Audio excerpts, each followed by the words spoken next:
Balik lagi bareng gue Arya. Dan sekarang adalah edisi spesial ya, karena gue bakal ngobrol sama saudara paling sibuk di Indonesia. Kalian pasti udah tahu siapa orangnya ya. Coba kita sambut saja langsung.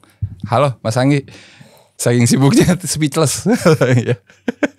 Emang gitu ya? Kayaknya gue ini banget ya, stigmanya emang gitu ya? Sibuk kata orang paling sibuk. Kayaknya sih ada lagi yang lebih sibuk dari gue. Ada, serius yang, ada. Ya kan yang judul-judulnya mirip ada Pak. Yang judulnya mirip ya. Tuh gue inget-inget. Ya sih ada. Ya salah satu lah dari yang tersibuk. Tapi gimana kabarnya Mas Anggi? Kabarnya kurang tidur. Kurang tidur. Kelihatan sibuk kan. Nggak, kurang tidur karena meeting jam 2, setengah 3, jam 3 baru balik. Betul. Ya karena besok syuting dan DOP gue masuk rumah sakit. Astagfirullah. Oh my god gitu ya, udah jadi banyak yang harus di taking care ya. Ini udah mau syuting lagi aja. Yang itu ya, yang remake itu bukan? Bukan. Oh bukan, beda lagi itu kan. Remake yang mana? Oh bukan. Itu bukan tuh kan. Kita nggak bisa nyebut judul tapi pasti tau lah. Tapi ya sekarang mah ini spesial karena mau ngomongin aja film-film Mas Anggi ya yang sudah menghiasi bioskop Indonesia. Menghiasi ikan kali kan. Tapi BTW gue tuh pernah ketemu Mas Anggi pertama dulu pas screening Mama Cake loh. Serius. Di mana? Literally di Bandung, di TSM. Ingat gak? Trans Studio Mall. Dulu gue lupa namanya apa ya, Trans Studio Mall Bandung. Tolong ingetin. Tapi pokoknya di situ lah. Iya, itu Bandung sempet roadshow sih gitu. Iya, asli. Pas masih offline apa pas udah tayang? Pas masih udah tayang. Udah tayang terus Mas Anggi itu yang ngadain kayak ngobrol-ngobrol aja gitu kayak bukan di kampus ketemu. Bukan di kampus, di bioskop. Literally gue inget dulu gue nonton film Mas Anggi itu Mama Cake film pertama. Ih, kaget gue nonton dari film pertama loh. Terakhir. Tahun serius. 2012 ya kalau nggak salah. Iya. Terus kita tuh nyari tempat gitu buat ngobrol-ngobrol tapi nggak ada tempat duduk, akhirnya kita ngemper di depan 21 kita SM. Iya kita serius. Gue lupa sih. Serius nggak inget kan deh. Memorinya kayak ke kikis sama yang ini. Serius cuman emang nggak banyak, kayak cuman bersepuluh gitulah. Oh iya, ngebahas filmnya. Iya, ngebahas filmnya. Dalam banget asli waktu itu ngomonginnya. Dan menurut lu gimana Mama Cake? Itu Mama Cake masih salah satu film favorit gue sih. Sampai sekarang sih masih jadi film yang paling personal buat gue dan paling gue suka sih dari list film gue gitu. Iya, gue tahu sih itu personal banget kayaknya ya. Sangat personal sih. Iya. Tapi kenapa kepikiran waktu itu film pertama tuh itu gitu? Karena kegelisahan gue itu benar-benar keluar dari gue itu kan quarter life crisis lah ya. Maksudnya umur 23-an mencari jati diri. Kenapa realita gak sesuai dengan ekspektasi kayak gitu lah kan. Udah semua gue tumpahin ke situ, tadinya tuh 180 lebih halaman kan. Buset. Panjang ya? Panjang, itu gue tulis tuh 6 tahun tuh. Oke. Dari 2006 tulis akhirnya baru ke tayang 2012. Ya 4 tahun lah, syutingnya 2010 ya gitu. Itu tumpah situ semua, makanya sangat personal sih gitu. Dakwahnya bagus soalnya di situ. Dakwah sekali. Iya, itu film dakwah sekali kalau kalian nyari film yang katanya dakwah. Iya. Tapi bagus ya, serius. Tapi dakwahnya nggak oh iya, gitu, tidak bertribut benar. Tapi di dalamnya itu sebenarnya dakwah guys. Ada nilai-nilainya lah yang bisa diambil. Tapi itu emang apa namanya? Oke, gua ngerti sih kegelisahan ya. Jadi semuanya ditumpahin di situ. Kan final cut-nya juga panjang kan, 2 jam ya kalau gak salah. 2 jam 15 lebih kan? menit. Nah iya. Itu udah dipotong 40 menit. Aslinya 3 jam setengahan. No kan? Begitu. Tuh itu film aslinya aja panjang asli. Gue nonton di Bandung tuh sama anak-anak dulu, ada komunitas film movie goers namanya. Kita sering nonton gitu. Terus waktu itu nonton rame-rame. Kok ternyata gue pikir kan bungkusnya tuh kayak gimana ya, kayak fun adventure kayak gitu-gitulah film-filmnya, tapi pas nonton loh, tapi emang jadi fun kan filmnya. Oh iya, tapi kan sedih gitu akhir pas terakhirnya tuh, oh buset. Iya, terakhirnya sedih sih. Iya, jadi kayak menarik juga ya. Kangen nih film-film sad ending ya. Tapi semenjak itu kan awal banget tuh. Semenjak itu mulailah kepikiran gitu gue harus bikin film. Seterusnya atau dari situ sebenarnya kepikiran bikin film udah dari lama. Tapi karena pertama gue kecintaan gue terhadap film perfilman kan, bukan cuma di Indonesia, tapi dan kegelisahan gue juga waktu itu kan nonton film Hollywood luar lah gitu ya, worldwide kayaknya bagus-bagus film Indonesia kok kayak gini amal. Jadi concern di situ, akhirnya kebayar bikin film sendiri gitu. Ternyata kan it's not easy gitu kan, bikin film dan ngomongin film tuh beda sekali gitu kan. Ya kayaknya emang mungkin gue lahir untuk itu kecil. Oke. Iya, jadi Mama Cake itu titik awal sih, bener-bener titik tonggak akhirnya gue bikin menjadi dari sebelumnya sutradara iklan dan video klip, hijrah ke film tuh bener-bener situ tuh tonggaknya gitu kan. Akhirnya gue mutusin gue kayak harus fokus banget di film gitu kan. Tapi dengan at the same time gue broken hearted tuh karena Mama Cake kan gak laku. Iya, berapa penontonnya inget gak?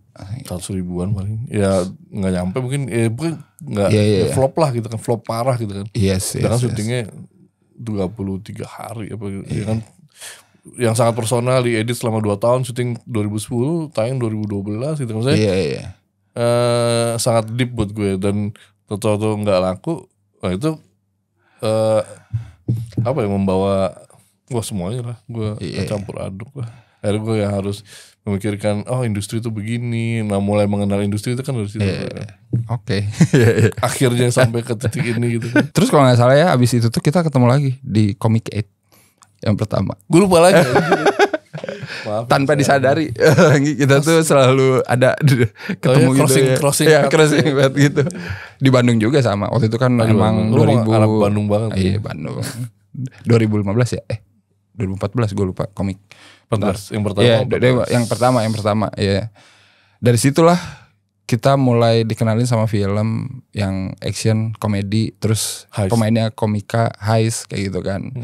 Kayaknya mulai dari situ ya, mulai bermunculan film-film yang Cowboy Junior dulu sebenarnya. Oh iya, Cowboy Junior dulu ya. Itu gue benar-benar belajar film yang untuk penonton gitu. Iya. Jadi bukannya film tapi movies gitu. Maksudnya yang buat penonton, untuk penonton. Gitu. Bukan untuk fully buat makers gitu. Mungkin crossingnya di Comic Kid kali ketika gue pengen idealis tapi juga harus mikirin penonton gitu kan. Nah iya. Di Comic Kids itu. Comic Kid ya. Iya kelihatan soalnya Comic Kid pertama itu kayak fun tapi kayaknya relate juga ke orang-orang yang nonton. Iya. Dan benar-benar itu juga lumayan personal tapi bukan yang serius yang gue kegelisahan, tapi yang personal secara bersenang-senangnya gue itu. Have fun gitu kan. Dan sebenarnya kan itu kan secara filosofi kan gambar ini DPR kan, Dewan Perwakilan Rakyat gitu kan. Satir lah. Iya gitu. Selalu ada muatan. Iya, soalnya gue ingat waktu kita ngobrol, maksudnya komunitas moviegoer ngobrol gitu sama Mas Anggi pas ngomongin Comic Kid, pernah bilang kayaknya gue pengen deh jadi komika gitu. Kalau nggak salah ya, gue ingat waktu itu. Oh, abis itu ternyata benar kan, ada Comic Kid lagi, ya kan, belum selanjutnya. Yang 2 part itu ya, Casino King ya kalau nggak salah namanya. Itu sebenarnya satu skenario. Iya, dibagi 2. Tapi apakah dari film itu tren dibagi 2 film-film Indonesia mulai terjadi ya? Gue nggak tahu nih. Gue nggak tahu nih. Ya bener ya. Mungkin gara-gara itu, Warkop gitu. Ya panjangannya nggak apa-apa, biarin aja tuh. Ya gue nggak tahu ya, Harry Potter juga kayak gitu kan, tapi gue lupa dah kalau di Indonesia yang mana duluan gitu film mulai dibagi-bagi 2 gitu. Iya menurut gue sih ya sah-sah aja sebenarnya untuk industri gitu ya. Tapi asal fair aja ke kru, pemain dan semuanya gitu sih. Iya benar. Nah tapi setelah itu yang paling gue ingat banget film Mas Anggi itu yang shocking itu adalah Alif Lamim sih. 3 ya. Itu kegelisahan gue banget sih itu. Di situ gue kayak ngeliat, buset bikin kayak Mama Cake lagi nih gitu. Kenapa tuh? Dan gak laku lagi. Nah gue bingung gitu. Ya, itu patah hati untuk kedua kalinya, dan akhirnya mungkin di situ momen gue akhirnya gue give up kali. Maksudnya kayak, gitu. Oke. Fuck lah. Gitu.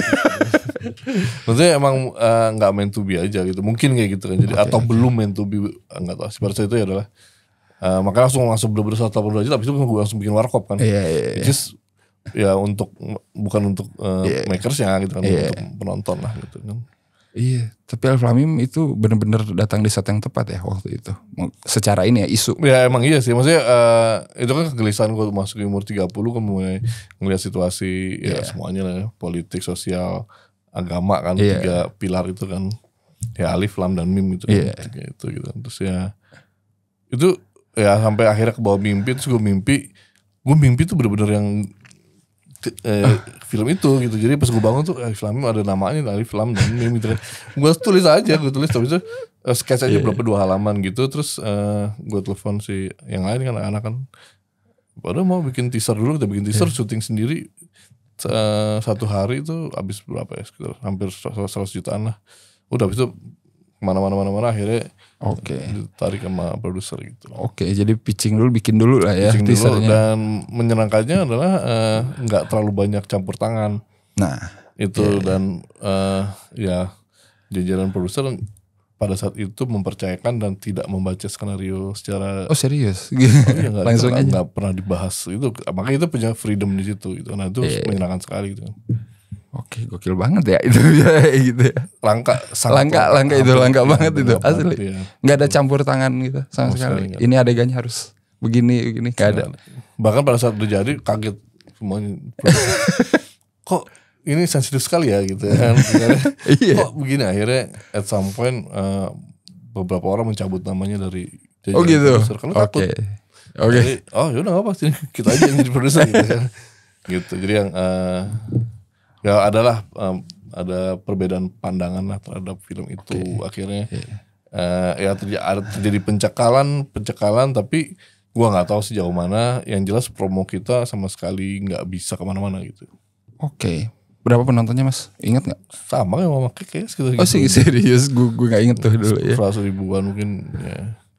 Tapi ya itu kan masuk beberapa platform ya, Netflix apa segala macam. Gak personal sih, tapi satu yang milestone aja sih buat gue gitu. Bisa akhirnya kejadian tuh miracle sih.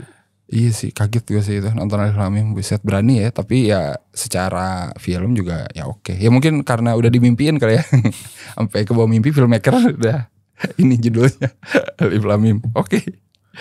Baru dari situ ini ya mulai ke ranah box office ya setelah itu. Ya ditakdirkannya seperti itu.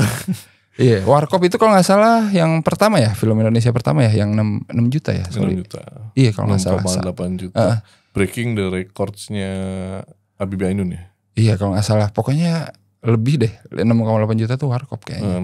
Habibie itu 4 jutaan kalau nggak salah. 4,7. Untuk semua film Indonesia ya, bukan per genre aja gitu, untuk semuanya gitu.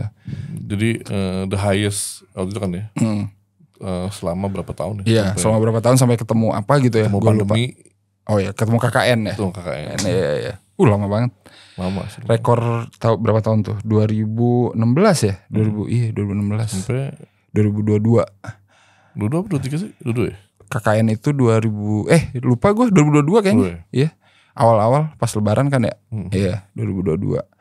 Tapi gimana rasanya menjadi sutradara box office? Enggak unpredictable. Maksudnya kaget aja pada saat itu kan.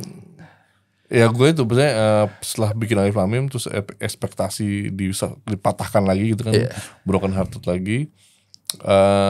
Akhirnya gue udah pasrah aja gitu. Setelah lu pasrah dan tuh kok malah ini yang diterima gitu kan. Ya that's the reality gitu kan. Penonton kita maunya nonton Warkop gitu kan daripada nonton yang nonton yang ngeri-ngeri gitu ya. Itu yang lebih disukai dan masih wonder sampai sekarang tuh, yang gue serius kok malah nggak diterima, yang gue main-main bercanda itu bercanda banget syutingnya itu. Sangat menyenangkan itu, gue ketawa soalnya. Tapi kok nggak seserius itu, bercanda banget, have fun banget, tapi malah itu yang diterima masyarakat gitu. Jadi ya masih berkontemplasi dengan apa sih sebenarnya kayak gitu. Ya itu juga fenomena sih ya Warkop, karena ya udah ada IP-nya yang gede gitu kan. Plus belajar lah pokoknya ya, mungkin disuruh belajar kali bahwa at some point IP is matters gitu kan. Iya benar sih. Dan Warkop sampai 2 juga ya kalau nggak salah. Itu emang syutingnya udah full kan sebenarnya? Syutingnya full. Udah full kan ya? Sekali syuting. Iya udah full kan. Dipotong lagi. Kasih knocking gitu lagi. Iya itu kayaknya tren film bagi 2 setelah itu deh banyak. Film panjangan bagi 2. Tapi banyak yang gak works juga kan setelah itu kan. Nah enggak works kan. Berapa juta gitu yang kedua. Maksudnya yang film-film lainnya yang dibagi-bagi 2. Oh iya gue gak tahu makanya apakah works atau tidak sih sebenarnya film dibagi 2. Kalau gue sih cuma 2 itu doang. Iya. Yang gue lakukan. Iya. Dan Warkop itu tayangnya waktu itu kayaknya bukan event yang gede ya. Maksudnya bukan kayak hari lebaran, bukan ya? Bukan kan kayak September 13 kalau. Iya, kayak bukan momen dimana ada hari libur yang panjang or apa gitu kan. Tapi itu di situ ya pembelajaran bahwa promosi itu penting sekali ternyata. Marketingnya promosi ya. Dan kekuatan IP kan.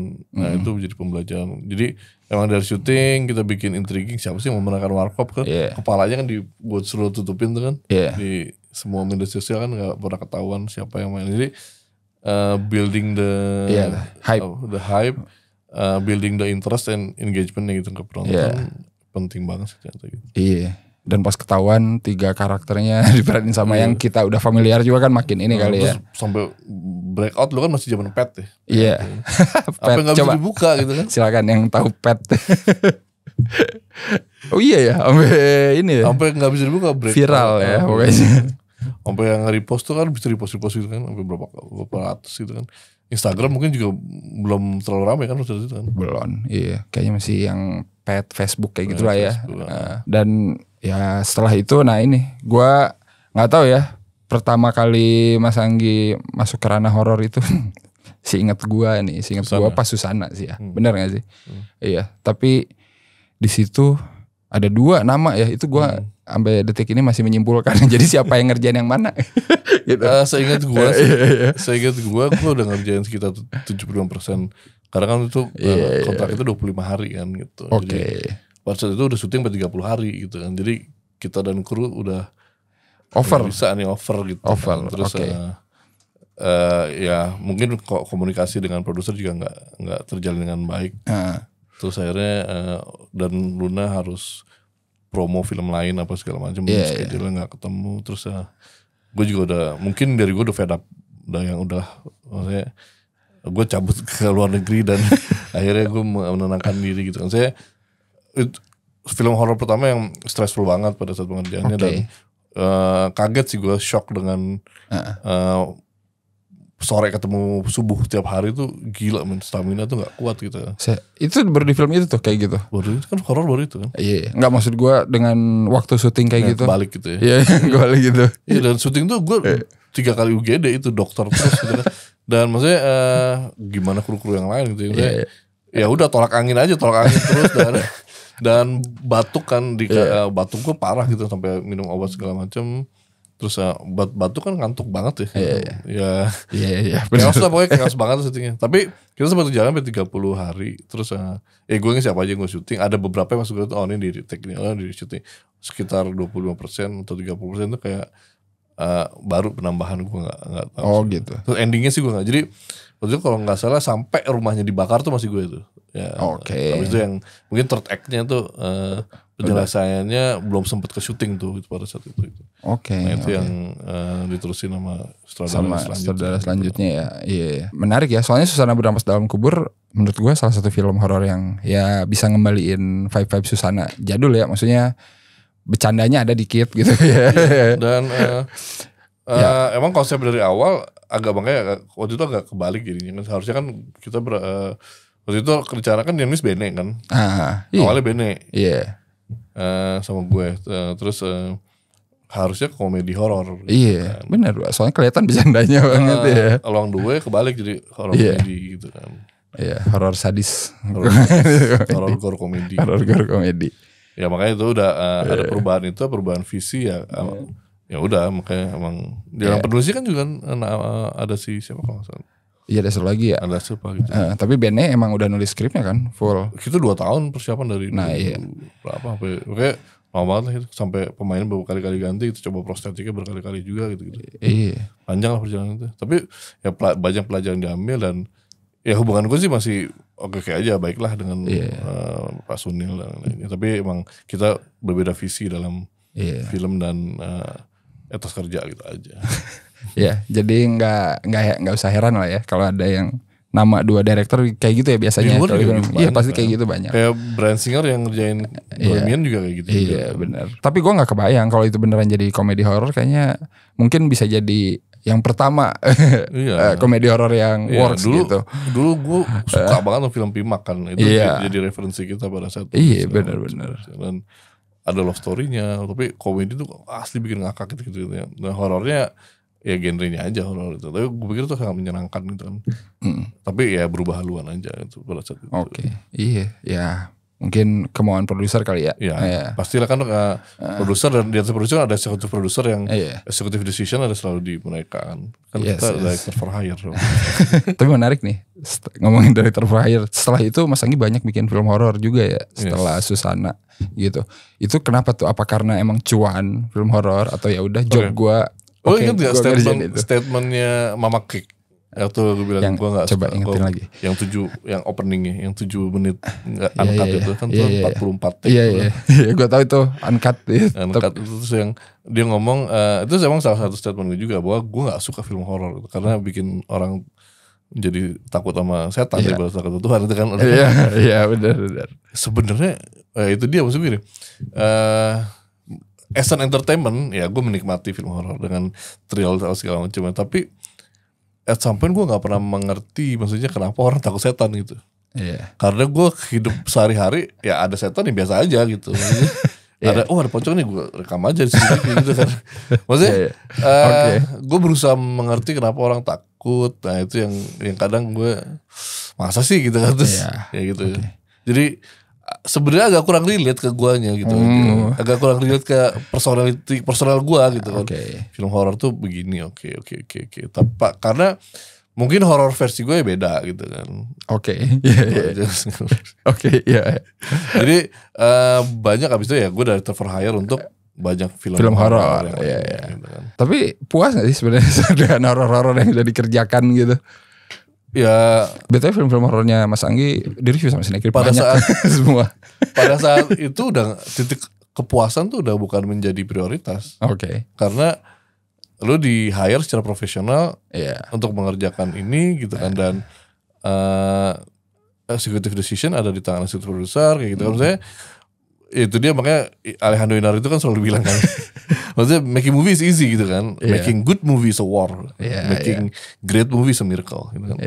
Ya gue berusaha menjadi profesional pada saat itu gitu kan, berusaha karena ya itu dia, maksudnya jadi director kan pilihannya tuh banyak, antara satu kita memberikan jasa kita, knowledge kita untuk menservis jadi bisnis jasa, atau emang ini film kita nih, original idea yang pengen kita suarakan, kita statementkan untuk ya for motivasi banyak lah, untuk bisa menginspire, untuk apa segala macam, atau untuk kepuasan tadi gitu kan gitu. Jadi itu tuh makin ya crossing path aja, makanya makin selalu berada di perempatan aja, kita harus memilih mana nih gitu kan. Dan pada saat lu di hire untuk menjadi seorang, ya itu tadi kan director for hire, kita kadang pilihan itu tuh udah semakin nggak kelihatan gitu pilihan. Udah makin ini ya, makin apa grey nih. Makin grey karena at the end of the day ini akan menjadi, ini filmnya siapa gitu kan. Kan? Jadi film by itu bullshit lah, itu bukan film by dia gitu kan. Ya, sebenarnya itu udah hapus aja tuh nama film by-nya itu. Film by siapa yang megang decision terakhirnya, harusnya kan gitu kan. Kalau directed by gitu kan. Makanya benar. Ekosistem perfilman kita ya seperti itu. Makanya dan at the end kita harus memilih untuk bisa puas atau bisa profesional. Itu dia. Sudah ketemu ya jawabannya. Tapi mostly emang horor-horor kan ya maunya produser kan, pasti bikin film horor karena secara apa? Mungkin secara produksi ya profitnya bisa lebih gede gitu ya. Itu benar gak sih? Datanya menunjukkan seperti itu, ya kan? Data speaking ya horor lebih cuan daripada kan. Film nomor 1 kan horor gitu sekarang kan. Benar, betul. Nomor 1 horor. Oh iya benar, nomor 1 masih horor. Horor komedi. Nomor 2. Nomor 3 apa? Nomor 3 kayaknya masih horor. Horor juga. Iya. Pengabdi Setan itu kayaknya 6-7 juta, gue lupa ya. Yang keempat apa? Yang keempat baru Warkop ya kayaknya. Gue lupa deh. Ya emang secara rootsnya emang Indonesia tahyul kan. Penontonnya emang ya suka kan horor, mau gimana gitu. Tapi Mas Anggi gak pernah bosan gitu tawarannya, ini horor, ini horor gitu. Ya gue gak tahu sih ini profesional ya, tapi secara kalau tanya gue personal, gue sampai gue sebenarnya mau retire waktu itu. Oh serius? Kapan? Saking frustasinya gitu, maksudnya anjingnya kayak gini gitu. Maksudnya gue lebih baik ngerjain iklan aja yang full gak keluar nama gue, gue service klien aja gitu kan. Tapi gue udah terlanjur cinta sama film gitu kan. Dan gue emang gue udah menentukan path gue berarti di film nih gitu. Jadi gue gak fokus gue di film, gak ke iklan dan lain-lain lagi gitu. Tapi gue sempet bilang sih, sempet bilang ke produser gue kayak mau retire nih gitu kan. Gue sempet bilang tuh di titik itu gitu kan. Film apa itu yang bikin kepikiran kayak gitu? Gue udah waktu itu udah sampai ke titik jenuh banget, titik jenuh dan yang gini-gini aja dan semakin jauh dari apa yang gue tuju kayak gitu-gitu kan. Ya lu bisa bandingin lah dengan yang sangat personal di Mama Cake dan Alif Lamin gitu ya.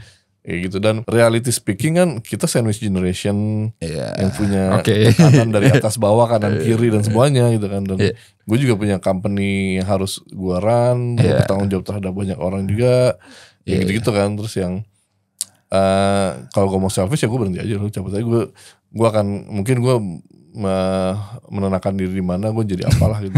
Gue sempet ternak lele kok gitu kan. Oh iya. Ya kan sempet ternak lele segala macam. Maksudnya itu lebih peaceful buat gue gitu kan. Gue nulis aja lah sendiri apa yang gue mau tulis, mungkin kayak gitu kan. Tapi ya itu selfish sih gitu kan. Dan waktu itu banyak tekanan segala macam, banyak keperluan dan yang lainnya. Misalnya nyokap gue juga kan bolak-balik rumah sakit apa segala macam. Akhirnya meninggal kan tahun 2023. Itu titik di mana gue akhirnya setup. Gue udah situ gitu kan. Gue udah nggak perlu apa-apa lagi nih gitu kan untuk itu gitu kan. Udah makin final bahwa gue akan berdiri gitu kan. Ya tapi akhirnya gue berkontemplasi, ya traveling dulu, jalan segala macam, ngobrol sama orang banyak. Ternyata gue nggak boleh ngambil selfish. Out gitu kan. Gue nggak boleh cop up dari situasi ini gitu kan. Dan minimal gue ada pertanggungjawaban untuk kembali ngebenerin lah gitu. Makanya 2024 gue bikin film Gundik gitu kan. Itu akhirnya begitu udah kita bikin film sendiri aja gitu kan. Jadi nggak ada campur tangan eksekutif yang lainnya gitu kan. Jadi emang bener-bener dari gue pengen get back to my roots gitu kan. Yang film dengan ada subliminal itu menyenangkan sekali gitu kan. Ya ada suaranya lah, ada yang mau disampaikan dan ada pertanggungjawabannya di sini dan di akhirat ntar gitu. Nah itu dia, penasaran gue karena ngomongin Gundik gitu. Ini emang film yang pengen dibuat dari dulu atau ya baru terpikir aja gitu karena saking sibuknya mendayakan horor Indonesia yang sangat banyak itu. Sebenarnya banyak banget sih film yang pengen gue bikin kan. Di situ ada yang tahu gue pasti berat-berat di filmnya, tapi gue nggak akan pernah sampai sana kalau gue nggak bisa, ya itu nggak bisa step by step menuju ke sana gitu kan. Kalau gue masih terus sibuk ngurusin dapur aja gitu kan, dapur semuanya dan terlalu banyak berkompromi lah gitu kan. Gue kemarin tuh terlalu banyak berkompromi sebenarnya gitu kan. Kompromi dengan karena gue nggak buat struggle buat mengeluarkan idealisme gue tuh is a war gitu kan. Dan gue gak punya energi untuk itu gitu. Begitu gue dibantai sana sini, lu 100% maju, atau batasnya ada jadi ya udah 7% aja lah kekuatannya gitu ya. Kayak ya lu bikin iklan aja kan gitu kan, lu datang ke klien atau wah dengan treatment begini terus sampai klien kok ini jodolannya di mana gitu kan, jualannya di mana kayak lo ya itu stressful sih gitu kan. Akhirnya energinya habis dan gue nggak punya kekuatan untuk mengeluarkan dia semoga karena terlalu berkompromi dengan itu, dengan writer for hire tadi kan. Bukan dengan berusaha menjadi profesional. Ya dengan standar yang ada gitu kan. Beberapa horor yang lu kerjain kan ya gue tahu ini semuanya kerjaan profesional ya. Tapi ada satu judul yang kayaknya ini mau anggi banget tapi kayaknya kata produser gak usah. Yang Si Manis. Itu tuh horor yang menurut gue agak unik tuh.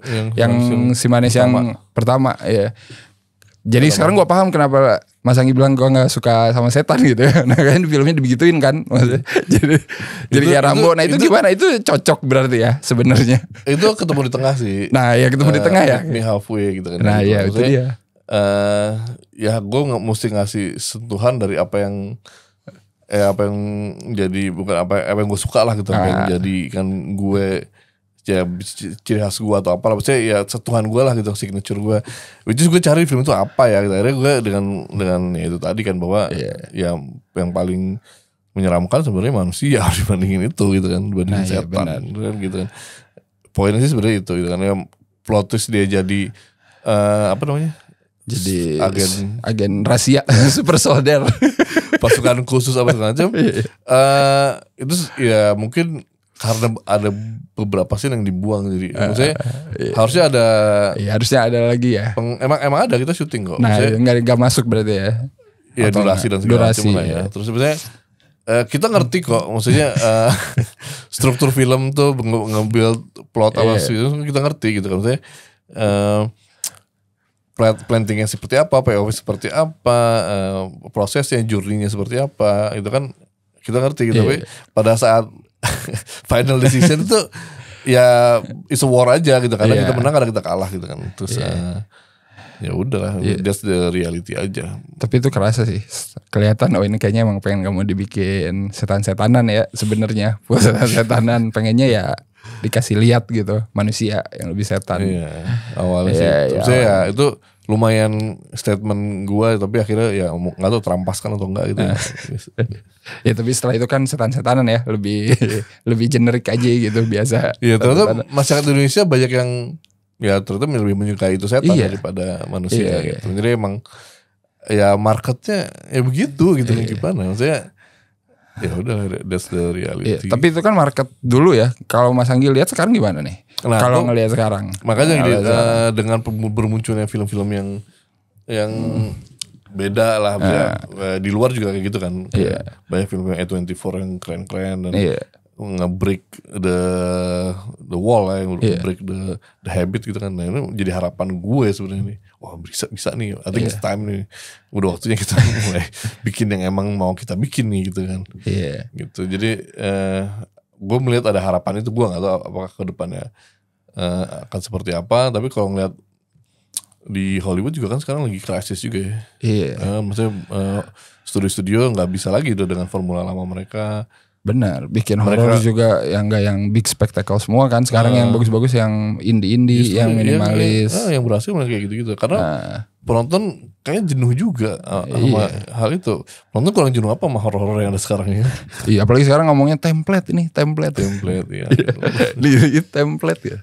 Gimana tuh? Ya maksud gue emang harus ada yang ngedobrak sih. Gue berharap di Gundik ini menjadi salah satu pendobrak lah gitu kan. Karena di sini gue berusaha untuk ya mengeluarkan apa yang menjadi ideal menurut gue dalam penceritaan, dalam filosofi, dalam subliminal message yang segala macam, tapi juga menghibur. Menghibur menjadi one pack of entertainment, di mana ada horror, ada komedi, ada thriller, action, dan ada romance-nya gitu. Saya kita coba bikin satu pack of entertainment yang meaningful. Ya itulah, makanya gue pengen kembali ke zaman-zaman di mana gue masih mencintai yang gue buat seperti Imam Make, kayak Alif Lam Mim. Sabar Ini Hujan sebenarnya tuh lumayan gue suka tuh. Padahal itu war-nya juga lumayan jauh gitu. Sebenarnya tuh filmnya mau dipotong di tengah tuh. Oh iya. Awalnya skenarionya gue bilang gue mati-matian jangan dipotong di tengah. Itu ujungnya konklusinya gitu kan, bahwa time loop itu kan terjadi karena doanya si anak kecil ini nih, adanya dia gitu kan. Itu salah satu yang gue suka juga tuh. Itu pas pandemi ya guys, film itu keluarnya ya kan. Berarti emang rootsnya Mas Anggi emang komedi dan horor. Enggak, sebenernya gue gak komedi. Gue tuh emang gue lucu ya. Gue enggak lah kayak. Maksudnya orang kagak, tapi kan banyak ya. Iya sih. Gue suka bercanda aja. Gue suka bercanda. Mungkin candaan gue dinilai komedi ya, I don't know, mungkin. Horornya gimana? Apa bercanda juga? Beberapa makanya tuh horor menurut gue tuh berbeda dengan horor yang lainnya. Mungkin ya gitu, kalau ngikutin horor yang Indonesia ya jadi kan gitu-gitu aja sih kalau menurut gue. Kita berbeda pandangan kayak kalau soal horor kayak. Jadi kalau yang film horor sekarang tuh plainly, dulu gue bilang itu dulu ya gitu ya. Stupid lah gitu kan. Lu film-film horor kan stupid lah, kerasukan kayak gitu, mana ada lo kerasukan kayak gitu. Matanya gitu. Tapi gue bikin juga gitu kan. Ya skenario begitu dan ya profesional jatuhnya. Padahal gue pada lagi syuting kita bicara anjing nih apaan sih gitu kan. Oke. Ya marketnya begitu, kita berusaha menjadi profesional dan horor menurut market ya seperti itu. Orang kerasukan matanya putih atau hitam, terus sini ada hitam-hitamnya, terus yang kayak panda gitu kan, panda gitu. Harus ada urat-uratnya gitu ya. Ya itu udah kayak standar film horor Indonesia. Template kalau kata orang ya. Karena gue pitch untuk horor yang menurut gue serem yang kayak gini nih. Yang maksudnya relate nih ke gue nih. Gue pernah kejadian. Gue percaya goib gitu kan. Percaya goib. Seluruh hidup gue, nyokap gue tuh lahir buta. Umur 5 tahun tuh dia bisa ngeliat semuanya gitu kan. Dan sampai meninggal pun gue mengalami itu. Maksudnya ya nggak kayak di film-film, nggak kayak di film-film beda lah gitu. Nah, gue berusaha pitch yang kayak gitu-gitu, cuma nggak pernah masuk, nggak pernah berhasil itu. Yang nggak gitu, gini. Ya oke. Ya udah, mungkin ya harus gue bikin sendiri gitu kan ujung-ujungnya sih. Betul. Bener ini penonton Indonesia emang harus lebih dibanyakin kali ya referensi nontonnya. Bener gak sih? Bener banget. Kan? Dan begini, stoplah berkutat dengan bagus dan jelek gitu kan. Karena bagus dan jelek kan itu relatif kan. Kayak tadi kan marketnya bilang bagus kan, menurut kita apaan sih gitu. Tapi menurut kita bagus, marketnya gak terima gitu kan. Gak ditonton, apaan sih gitu. Menurut kita apaan sih gitu kan. Kan aneh. Maksudnya masing-masing kalau bagus jelek kan selera gitu nih. Mau ikut standarnya bagus menurut siapa gitu. Menurut Cinecrip juga punya standar sendiri kan, bagus dan jeleknya. Festival ini punya bagus dan jelek ya, semuanya punya itu. Maksudnya kalau emang mau membantu naikin ya memberikan kritik dan support aja gitu. Kritik itu juga yang bukan mocking ya, maksudnya kadang ya penerimaan orang yang udah berjuang membuat film segala macam atau di mocking tapi atas nama kritik. Betul. Itu sakit banget gitu kan. Dan dulu gue anjing nih, siapa pukulin gitu kan. Film-film 5 film pertama sih begitu, tapi abis itu udah lah gitu. Kita udah bisa ini yang emang doyan julid aja, yang kritik, ini yang support ini gitu. Saya udah bisa memetakan dan udah bisa berdamai dengan itu juga gitu kan. Dan buat filmmaker yang baru yang punya potensi, banyak yang akhirnya gugur nggak jadi apa-apa karena gue ngeliat ya, misalnya kayak ada banyak ya, kayak berita-berita yang short movie apa segala, wah ini bagus nih gitu, ini bakal kayak Regas apa semua gitu ya. Regas yang bisa bangkit gitu. Tapi banyak yang wah gila film ini bagus, tapi akhirnya karena kritik, karena nggak disupport itu, akhirnya dia nutup diri lagi gitu kan. Seniman kan gimana ya kalau perasa ya, sensitif. Maksudnya ada penerimaannya beda-beda gitu kan. Ada yang bisa overcome, ada yang shutdown gitu. Betul. Jadi hati-hati sih kalau menurut gue dalam ya itulah berkata dan memberikan support. Gara-gara media sosial kali ya, udah makin gampang orang mengeluarkan unek-unek. Soalnya terakhir gue lihat-lihat kemarin ada salah satu penulis yang sedih gitu, katanya sampai ada yang nge-DM sampai ngata-ngatain gitu. Nah itu gue bingung tuh emang. Ya. Kritiknya tuh apa gitu ya, sampai kayak gitu. Maksudnya kalau lu kritik film kan ya kritik filmnya aja gitu kan. Jangan nyerang personal. Iya benar. Kalau personal mah ya udahlah, beda lagi gitu kan. Ya mungkin dia ya gitu, mungkin ada beberapa yang reviewer tuh gue liat, anjing ini personal banget nih, ada apa ini gitu kan. Ya udahlah. Ya banyak lah kayak gitu kan. Terus pas gue cross check juga lu ngomong gini, abis dia begini-gini, oh benar berarti personal gitu. ada begitu gitu kan. Banyak itu pasti sekarang gampang banget sih orang ngeluarin unek-unek ya. Tapi ya menurut gue buat ekosistem sebenarnya kurang bagus, kurang baik lah. Di saat kita banyak asosiasi yang berusaha merangkul, oke ini kita perbaiki sistemnya gini, sistem kita dari semua sisi lah gitu ya, dari kualitas film, dari kesejahteraan, dari segala macam lah gitu kan. Ya ada yang kayak begitu, tapi itu bisa dibilang nggak bisa disalahin juga, itu kan memang hak setiap orang untuk. Iya benar, kan kebebasan berpendapat ya. Asal sesuai tempatnya aja sih kalau kata gue. Ya yang mesti dikuatin ya mentalnya aja sih gitu kan. Kalau yang lahir ya generasi X mungkin kuat kali ya. Iyalah, angkatan Mas Anggi mah kuat semua kayaknya. Siapa sih filmmaker sekarang yang ini? Setelah sih gue saya udah bisa berdamai dengan semua itu. Kan. Batasannya udah tipis kali ya sekarang. Makanya sering-sering lah nonton panutan yang benar. Panutan itu apa? Aduh, siapa dong? Coba cari ya. Mungkin ada namanya di bawah video ini. Tapi ngomongin film terakhir nih ya, Gundik yang bakal tayang katanya ini. Bukan terakhir sih. Oh iya maksud gue yang terkini. Tuh kan sibuk banget lihat saking banyaknya. Mudah-mudahan bukan kita gak tahu juga kan. Iya.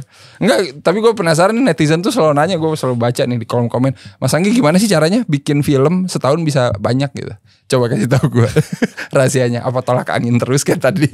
Ya manage lah, manage dengan baik. Jadi kalau di gue itu kan di Brothers tuh ada line-line, jadi first line, second line. Jadi yang asisten saudara kita ada siapa aja nih first line sih.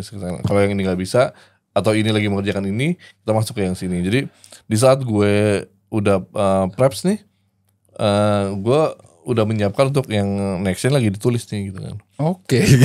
Pada saat syuting yang ini sekarang ini udah jadi, udah bisa masuk preps nih yang ini gitu. Jadi udah ada kaki-kakinya semuanya. Jadi tutut gitu. Jadi udah termanage dengan baik lah gitu. Tapi itu juga maksudnya at the end of the day kita we only human kan. Maksudnya kadang pasti aja ada yang miss lah. Kayak misalnya kayak skenario-nya sebenarnya belum kuat tapi di timeline itu udah harus syuting nih. Kayak gitu-gitu. Jadi produser juga maksain harus syuting aja gini gitu. Ya udah itu syuting. Ya itu kompromi itu yang akhirnya menyebabkan harusnya kalau menurut gue kalau belum kuat jangan dulu gitu, jangan syuting dulu gitu. Tapi karena setiap PH punya kuota. Ya itu dia yang realitinya seperti itu gitu. Tapi kalau cara bikin film sebulan, gue pernah 2023 tuh 7 film yang syuting. Mantap sekali gila ini. Gimana nggak UGD 3 kali ya? tapi kalau ngeliat kata orang sih gitu kan, kalau ke guanya, gue emang nggak bisa diem. Jadi pas gue di rumah pun gue tetap mikir apa segala macam. Jadi kayak orang bilang sih multitasking gitu. Jadi gue nggak bisa ngerjain hal satu. Gitu. Jadi harus beberapa pop gitu. Kalau gue kerjain satu doang, gue bingung gitu. Ayo, jadi gue selalu mencari ayo dong ini cerita gue nggak bisa ngapa-ngapain nih gitu kan. Tapi nggak ada kepikiran gitu, gue mau dong tahun depan 2 aja gitu misalkan. Ada pikiran gitu gak sih kayak? Gue pengen banget seperti itu sebenarnya. Pengen 2 aja nih gitu kan. Tapi ada di mana pada saat ada tawar masuk apa segala masuk, kita berusaha meresponnya dengan bijak kan. Kalau misalnya kita bilang enggak, ntar ya mungkin tersinggung atau apa. Kalau kita bisa menerima. Kita walaupun kita nggak nerima ada alasannya kenapa gitu kan. Yang realistis itu misalnya yang benar gitu kan. Jadi kalau misalnya memang bisa dikerjakan ya udah kita kerjakan. Jadi selalu ini aja sih, selalu berusaha memaksimalkan apa yang ada sih gitu kan. Maksudnya apakah dengan lu mungkin bikin 1 atau 2 setahun tuh pasti akan mungkin akan lebih baik hasilnya. Tapi kan kalau dihitung dari misalnya dari pendapatan per kapita betul. Cukup nggak nih gitu kan, kita kembali lagi ke masalah ekonomi finansial setiap krunya, guanya atau yang lainnya secara perputaran secara company. Soalnya kan bisa dibilang film kita kan banyak ya budgetnya gimana nih gitu. Jadi kalau kru-kru itu dengan sekali syuting dia nggak bisa untuk menutupi 1 tahun gitu dengan 1 job aja gitu kan. Dia minimal 10 tahun tuh mesti ada 3 atau 4. Bahkan DP bisa sampai 5 nih, kayak gitu lah. Jadi art semuanya itu ya kalau dikasih 1 job nih lu kontrak selama 2 tahun tapi dengan fee sekian, oke banget gitu. Jadi realitasnya adalah 1 job di 1 film nih itu nggak cukup untuk memenuhi kebutuhan semua kru ini untuk selama 1 tahun atau 2 tahun. Kalau emang ada ya berarti mungkin emang fee-nya gede banget atau sutradara atau DOP ini fee-nya gede banget, atau kebutuhan hidupnya dia yang minim, nggak sandwich generation gitu. Jadi menyesuaikan dengan ini ya kehidupan masing-masing. Atau emang dia merih aja, prihatin atau mungkin ya maksudnya itu pilihan sih, ujungnya sih pilihan. Tapi yang ada sekarang adalah kita belum bisa kayak si James Cameron yang syuting 1 tahun 1 abad sekali, 1 dekade sekali, 1 dekade 1 film ya. Dia aja udah selesai untuk bisa pensiun ya. Pensiun gitu kan. Jadi itu kan konsekuensi yang logis kan dari perputaran ekonomi setiap orang beda-beda. Tapi Umbara Brothers itu berarti dari tahun berapa berdirinya? Actually Umbara Brothers sebenarnya dari tahun 66. Oke. Oh yang ini ya orang tua ya? Bokap gue kan dan Umbara bikin Umbara Brothers tahun 66. Dia film itu pertama Fajar Tengah Kabut, Jalang apa segala macam sampai akhirnya 5 Cewek Jagoan. Tapi itu dibikin lagi Under Parkit ya. Parkit itu MVP sekarang. Terus meninggal tahun 85 bokap. Jadi ada berapa film ya? 12, 16 kayaknya gitu. Setelah itu vakum gitu. Bokap meninggal kan udah gak ada yang ini. Abis itu 2016 baru gue bikin. 2016 itu berarti waktu Warkop ya? Setelah Warkop ya berarti di ini. Setelah Warkop ya udah Alif Lamim ya. Tapi waktu itu benderanya masih pakai kita belum ada legalitasnya, masih pakai benderanya Ari Untung ya. Oh iya benar-benar. Terus habis itu timnya sama, gue Indah sama Bonti bertiga, terus kita bikin legalitas sendiri. Akhirnya kita bangkitin Umbara Brothers gitu. Oke. Berarti sampai sekarang udah hampir 10 tahunan lah ya. Ada 9 tahun ya. 9 tahunan. Itu berarti ya kayak tadi ya dibilang udah banyak ininya kan, divisi-divisinya gitu kan. Tapi Mas Anggi sendiri pastilah nggak bisa supervisi semuanya kan, ya kan. Makanya selalu ada co-director. Itu yang bisa assign ke lu project ini kan, project ini. Itu gimana tuh keputusannya? Lu aja deh ini yang ngerjain. Atau kita lihat tergantung filmnya.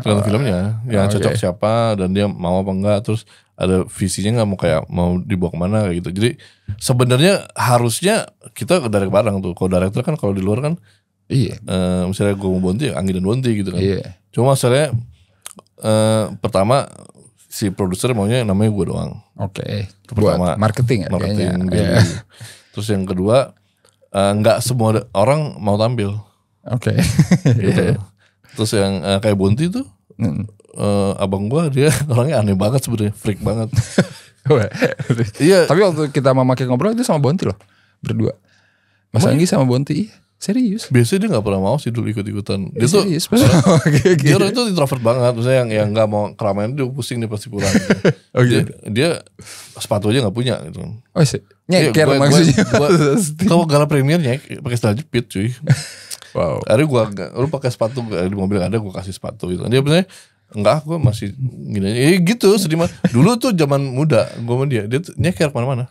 Mantap sekali. Dia mau bersatu dengan alam ya kan. Karakter Rio tuh Bonti itu. Iya benar. Dia bersatu dengan alam. Ya terus ketemu binatang diajak ngomong apa, gila lu. Dia bangkar kayak gitu, dan dia udah tampil dia nggak mau gitu. Dia nggak punya rekening bank, dia nggak punya apa, dia off the grid banget orangnya gitu kan. Gila, Christopher Nolan kalah guys. Nggak punya handphone. Sekarang ini maksudnya pas dia maunya bikin film aja. Dia suka sama film ya karena film, dan dia seorang dulu dia ngejagain kreatif, dia mau skrip dia yang baca, dia ini pokoknya dia ngeberantemin lah, skrip dokter lah gitu kayak. Tapi ada yang skrip yang mau aja, yang nggak mau sebagian. Jadi bener-bener sesuka dia aja. Gitu. Oke. Ya itu jadi dia waktu itu sempet yang nggak nama lu aja gitu. Tapi nggak apa, dia yang ngerjain. Jadi dia emang sering bikin film aja gitu bang. Gala Premier dia nggak pernah mau dateng. Datang filmnya dia yang apa sih dulu, Rafathar ya. Oh iya, itu udah lama banget. Kan dia kan akhirnya gue pasang udah bikin film dia pakai nama dia gitu kan. Datang pakai sandal jepit anjing. Oh iya gue lupa ya. Gue baru ingat gue pakai sandal jepit begitu udah di busway. Ya, gitu. Ya udah, gitu saya ada orang-orang kayak gitu. Oke. Ada juga yang jadi batu loncatan, gue pengen jadi director tapi ya lo jadi co-director dulu. Ada yang berhasil, ada yang enggak kayak gitu. Makanya ada Opik, ada si kemana tuh si siapa namanya Ika, ada si ini kemarin Eeng, ada si banyak lah gitu kan, beberapa yang ada dari asisten director atau dari mana ya pengen belajar, pengen jadi director, mereka merasa udah siap, ya udah gitu. Cabut cari project sendiri gitu. Kayak Ading Liutang tuh. Oh iya gue tahu itu bikin apa ya, gue kayak pernah denger adalah horor juga kan. Susu aplikasi dia kan bikin terus yang apa lagi? Makanya tuh bikin yang apa Puang Bos. Oke. Iya. Dia dulu dari asisten director, asisten gue dari mulai 2007 2000 berapa? Berapa banget ya. Dari iklan video call. Misalnya jadi ya Comic-Cat dia masih dia production manager, habis itu di film apa dia co-director. Kamu junior co-director segala. Sudah kan habis itu dia take over dibikin sendiri. Saya ya buat pembelajaran mereka yang mau ini. Nah itu sebuah insight ya guys. Regenerasi, kalau menurut kita sih regenerasi ya director baru, ini baru gitu. Sebuah insight itu guys berarti ya. Jadi belum tentu yang ini yang ngerjainnya juga gitu kan nama. Kadang malah ada beberapa project yang gue sebenarnya nggak mau ambil, dipaksa. Gini. Dipaksa gue bilang gue ambil, kita ambil as a brothers, tapi gue jagain aja yang director si ini gitu kan. Habis itu tapi dijagain ya yang ini. Ya kita jagain sebisa kita kan. Terus yang direct dia sebenarnya gitu. Ada beberapa project yang kayak gitu juga. Tapi produser ingin itu tuh emang udah ini ya, udah terbukti kali ya, udah ada datanya. Ya udah nama lu, yang penting buat jualan lebih gampang menurut mereka gitu ya. Jadi menurut kita mah menurut gua sih really gitu kan. Tapi menurut teman-teman yang lain ya udahlah. Ya, kebenaran gue bukan berarti kebenaran kalian juga kan. Ada beberapa malah yang gue pas lagi project udah kita ambil segala macam, skenario gak bisa gue baca men. Kenapa? Jelek banget gitu kan. Maksudnya bukan gak bisa gue baca. Lu baca berarti ya sampai beres ya. Gue gak bisa masuk. Jadi gue ke scene 1, scene sampai scene 5 apaan sih? Gue gini. Sampai scene 10 jadi gitu ya. Sampai scene berapa ada gue gak bisa baca, lu narasin aja ke gue. Jadi co-director yang narasin ke gue, dia baca terus gue bilang, terus ini kenapa gini-gini? Iya gue juga bingung lah gimana sih. Jadi banyak plot hole apa segala macam. Akhirnya itulah, jadi ada beberapa project yang karena gue gak bisa nge-relate dengan si cerita ini gitu kan. Akhirnya dinarasiin dan kita syutingnya scene by scene gitu kan. Emang pas lagi syuting ada gue narasin gini. Lu gini. Udah. Kadang udah dia co-directornya ya dia berhak untuk ngatur semuanya gitu. Jadi itu berlaku sih untuk beberapa project yang mungkin nggak terlalu besar lah. Mungkin kayak ntar lu cari aja yang mana. Jadi intinya nggak bisa diselamatkan gitu ya. Cuman ya udah harus dibikin gitu. Kadang-kadang menurut gue ini harus rework, tapi menurut produser enggak udah oke gitu. Menurut tim kreatif udah yakin lo ya udah oke. Jadi ya makanya harusnya itu emang bukan a film by gitu. Film by mereka sebenarnya yang make decision gitu kan. Tapi directed by gitu. Istilah-istilah ini kadang masih berantakan sih di sini gitu. Karena meaningnya beda-beda gitu. Kan harusnya kayak film by Manoj Punjabi gitu kan, KKN.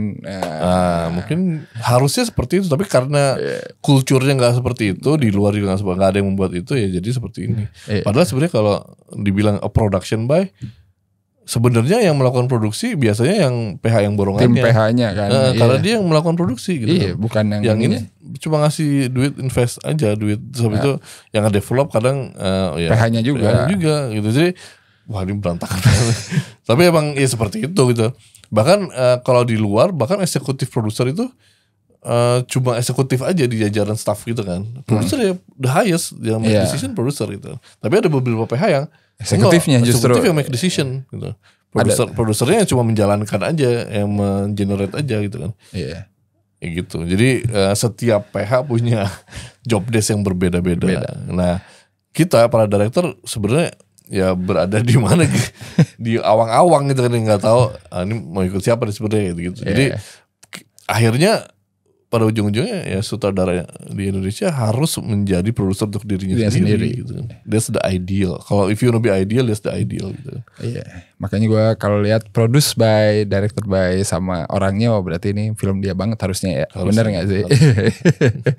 Ya makanya nih di film Gundik ini, gue berusaha kembali ke roots gue yang ya ada subliminalnya, ada apa segala macamnya dengan kegelisahan gue lah. Tapi gue pack dalam sebuah entertainment yang mudah-mudahan berhasil. Karena gue suka banget film, the best film menurut gue tuh ya masih The Matrix ya. Itu film number one buat gue. Film terbaik lah ya. Buat gue ya. Ini kalau kata Letterboxd itu ada 4. Ada gak 3 lagi apa? Ada kan 4 film terbaik kalau kata Letterboxd. Pertama The Matrix. Karena selain itu entertainment yang gila banget, sci-fi action yang pioneer kan dia ngomongin tentang Bentar, filosofinya gila. Waktu kita ngobrol pas Mama Kek itu kita ngomongin The Matrix. Ya kan? Serius. Gak berubah sampai sekarang. Gue inget itu serius. Dan gak berubah berarti. Iya bener. Iya. Dan itu bener-bener gue yang mungkin film gue nonton pas SMA kan. Iya bener-bener. Itu life changing ya. Itu yang akhirnya bikin gue anjing gue mau jadi director nih gitu.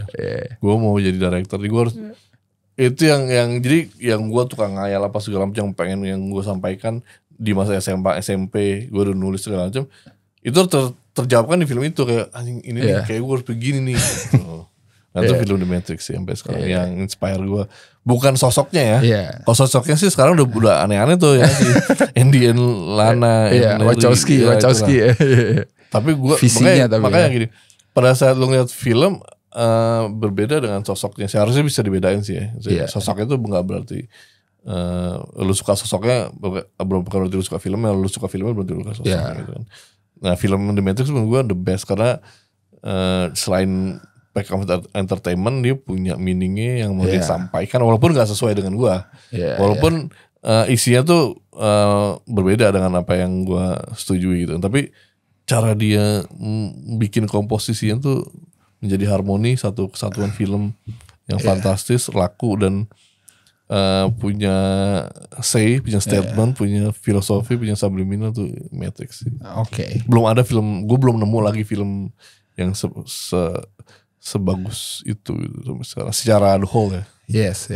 Kalau yang kedua apa? The Tree of Life. Terence Malick. Itu gila, men gue nonton, gitu kayak kalau gue kasih skor dari 1 sampai 10 mungkin dia di 12. Kira gue mau 100%. Enggak lah pokoknya ya dia mind blowing sih buat gue. Dan kamu mungkin nonton film Indonesia gak akan nemu ya gitu loh. Maksudnya lu gak bisa ngomong bagus dan jelek lagi. Dulu udah beda ya. Kita harus, maksudnya kalau gue sih berusaha udah mungkin ya kita filmmaker sih udah berada di state dimana udah gak ada film bagus dan jelek gitu. Gitu karena udah gak, kayak Rumi aja gitu, udah gak ada.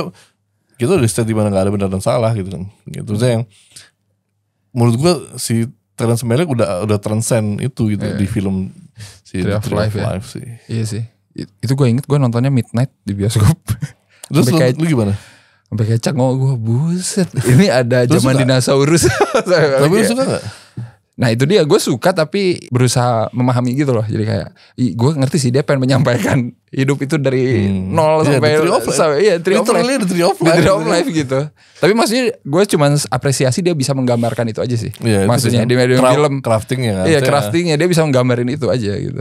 Kalau gue dari awal dari idenya dia, terus gimana dia mengkomposisikannya semuanya, terus mengeksekusinya, udah end resultnya bisa sebesar itu dan dengan ya mendapatkan casting yang keren-keren gitu. Maksudnya gue pas nonton sih mind blowing banget, gue anjing, gue kayak masuk ke alam lain yang jadi bukan cuma otak gue yang nyampe, rasa gue juga nyampe gitu, tanpa bisa menjelaskan dengan logika gitu ya. Gue masuk ke sana, itu yang menurut gue ya baru The Tree of Life yang bisa nyampe banget segitunya gitu. Yang ketiga Moulin Rouge. Gila, langsung ke musikal nih, mantap. Gue musisi kan ya. Iya benar. Juga musik yang kuat. Buat yang belum tahu nih ya, Mas Anggi itu adalah musisi. Kalian cari aja di YouTube, search Purgatory. Sebenarnya gini, gue jadi saudara sebenarnya kecemplung kan, kecemplung karena gue mempunyai talenta itu gitu kan, punya imajinasi yang segitunya dan mengeksekusinya. Tapi kalau gue ditanya cita-cita mau jadi apa, gue mau jadi rockstar aja gitu kan sebenarnya. Itu kalau gue beritahu gue jadi rockstar aja, tapi musik gue gak diterima di upper ground gitu kan. Sebenarnya sih ya gue main semuanya piano. Gue base gue di piano kan. Ya gue main semuanya. Gue kalau mau diikutin gue mau jadi apa, gue mau jadi rockstar, menjadi musisi aja gitu sebenarnya. Enak banget kan hidup jadi musisi. Maksudnya kalau ya bayangan gue gitu, tapi ternyata di Indonesia gak seenak itu kan ternyata. Ya banyak ya lika-liku dan yang laku juga yang kayak begitu-gitu aja. Harus Ariel Noah gitu ya levelnya baru enak hidup, benar gak sih? Iya mungkin itu. Dan Ariel Noah bisa jujur dengan karyanya dia yang disukai masyarakat. Iya benar. Kalau gue jujur dengan karya gue gak disukai masyarakat. Ya kan? Ya gitu lah. Maksudnya akhirnya kita realistisnya, untung di dalam gue ada talenta musik dan talenta film gitu. Jadi gue nyari makannya menjadi profesionalnya di film, walaupun itu sebenarnya Jadi sebenarnya sih satu energi sih. Apa yang mau gue katakan, apa yang mau gue visikan, mau gue statement kan, keluar di musik udah gitu kan. Oke. Bisa jujur nih, tapi walaupun gak diterima dengan dunia atas lah gitu. Dunia bawah sih udah diterima. Terus, tapi di film susah banget nih untuk masuk itu. Karena kan film kan beda dengan musik kan. Lu produksi musik kan di rumah juga bisa. Produksi film kan lu harus 200 orang dengan sekian miliar. Realitasnya seperti itu gitu kan. Terus Moulin Rouge ya. Moulin Rouge. Film kedua gue kan musikal. Oh iya, yang ini ya. Yang Junior. Iya, paham. Dan lumayan berhasil lah ya, 700.000 ya. Ya maksudnya BP dan cuan lah gitu. Itu terinspirasi Moulin Rouge berarti. Maksudnya karena emang suka aja. Karena gue suka Moulin Rouge banget sih dulu. Itu film yang gue tonton berulang-ulang dan gue gila. Maksudnya itu si Baz Luhrmann tuh setelah Romeo and Juliet, that's the best work sih menurut gue ya. Iya benar. Peaknya itu di Moulin Rouge ya. Nomor 4 dong berarti. 7. Wah, David Fincher. Gue suka kalau dia itu mengutip dari Bible kan. Seven Deadly Sin itu kan. Itu juga subliminal message banyak banget kan. Dan menggugat society banget kan. Ya itulah kekuatan untuk bisa menggugat film, untuk bisa menggugat society itu gila sih menurut gue. Tapi film kayak gitu ya kalau dibikin di Indonesia menurut Mas Anggi laku gak? Sekarang bisa. Sekarang kan. Iya, oke. Punya harapan lah ya. Ada harapan dikit ya. Punya harapan di mana kita udah muak dan jenuh dengan yang template gitu kan. Mungkin waktunya untuk ya bangkit lah kita dengan kayak A24 aja, kayak mereka juga muak dengan Hollywood gitu kan. Ya kan dia bikin film sendiri dengan gaya mereka, dengan kegelisahan mereka. Ya pokoknya poinnya ada statement yang ada visi yang disampaikan dan itu bagus dan relate sih kalau buat gue sih gitu kan. Karena penyakit sosial, penyakit hati gitu kan, itu musuh sebenarnya kan. Gitu. Pas bikin Gundik ini referensinya banyak dong berarti. Boleh lah. Referensinya apa aja tuh? Kalau boleh tau, gue sih nggak tahu, gue belum lihat ya. Referensi film. Iya, referensi filmnya. Kalau referensi film bentukannya sih kayak From Dusk Till Dawn. Oke, ya. From Dusk Till Dawn ya, ketahuan ya. Jadi ada. Ya itunya lah, maksudnya kan dia kan dari mulai crime movie jadi aneh gitu ya, jadi monster movie. Tapi kalau ini lebih ke horor. Tapi di horornya pun kebagi. Ada horor kan bagi 3 kan, supernatural, thriller, monster ya kan. Ya supernatural kan yang arwah-arwah segala macam, pocong apa segala macam, ya arwah lah, gentayangan. Ada pocongnya serius? Ada. Itu kayak wajib ya. Kayak buat ya ini buat suka pocong nih. Ya jadi gue berusaha semua elemen gue masukin di situ, meramunya semoga bisa nggak berlebihan dan nggak memaksakan gitu kan. Pengen seperti itu. Tapi ya dari semua sisi industri gue masukin, tapi gue juga mempunyai idealisme di situ yang pengen gue sampein gitu. Mungkin lebih mirip ke Downbreed, cuma horor. Downbreed tapi horor ya. Horor, ada setannya gitu, ada silumannya gitu. Harus kayak gitu soalnya ya, kalau buat penonton Indonesia itu kita harus ngasih lihat setan kali ya. Benar gak sih? Gitu. Maksudnya ya gue ngeliat yang laku-laku sih gitu. Harus gitu ya, harus ngeliatin setannya, bener. Maksudnya kalau tipis-tipis ya enggak, lu ke Eropa aja gitu kan. Enggak berhasil. Ya maksudnya gue berusaha menjadi produser dan saudara kan at the same time gitu kan. Nah ini ya yang keluarnya sih seperti itu dan mudah-mudahan diterima sih gitu kan.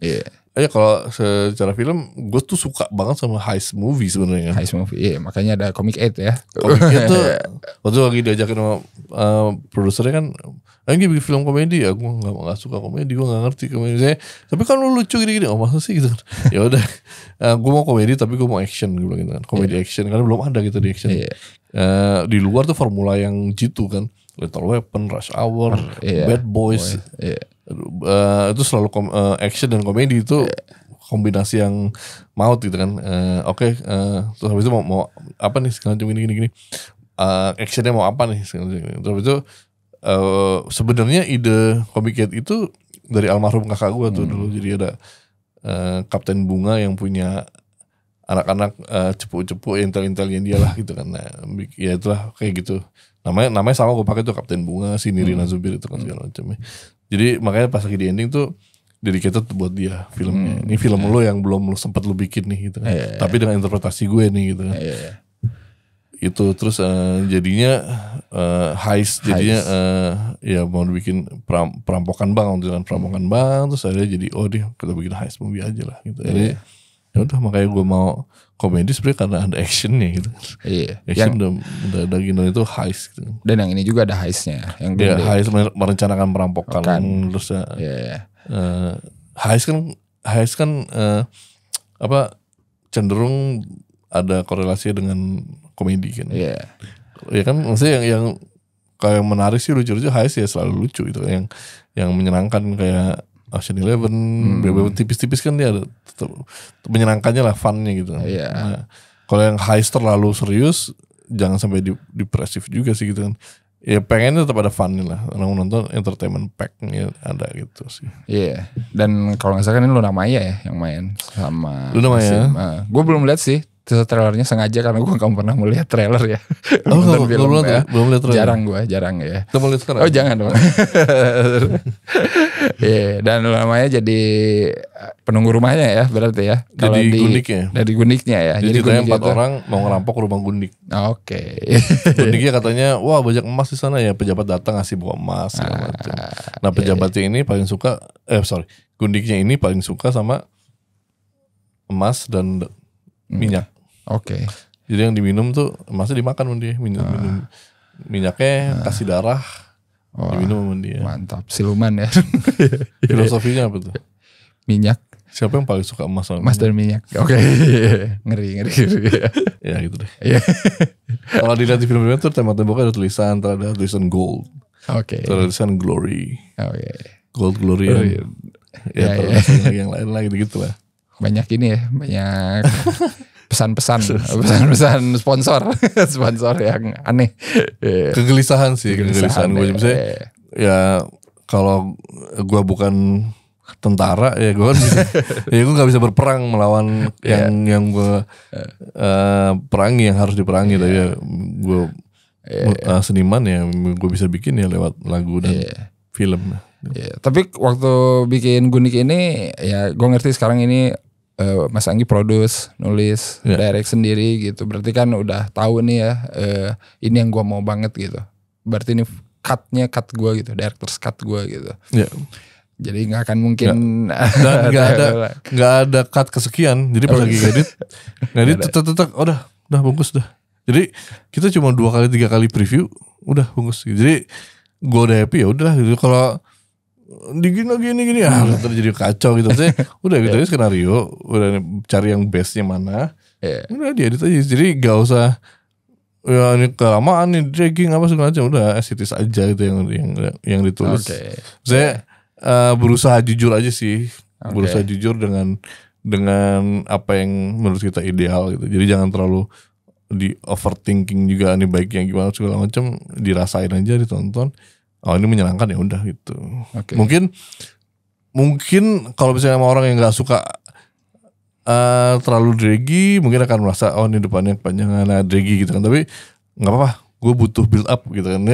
Itu maksudnya gue punya power itu untuk mengatakan nggak apa-apa, gue butuh build up gitu kan. Kalau biasanya kan gue udah syuting aja anjing dibuang juga bangsat gitu kan.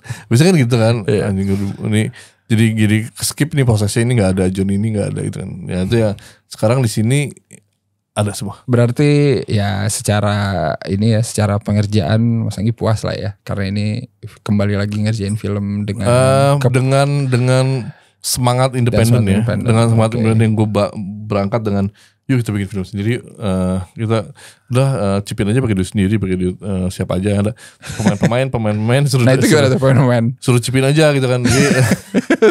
Pemain nyumbang ya, nyumbang. Pada nyumbang transfer ke kita beneran. Semua tuh karena gue kasih nih mau nggak itu sendiri.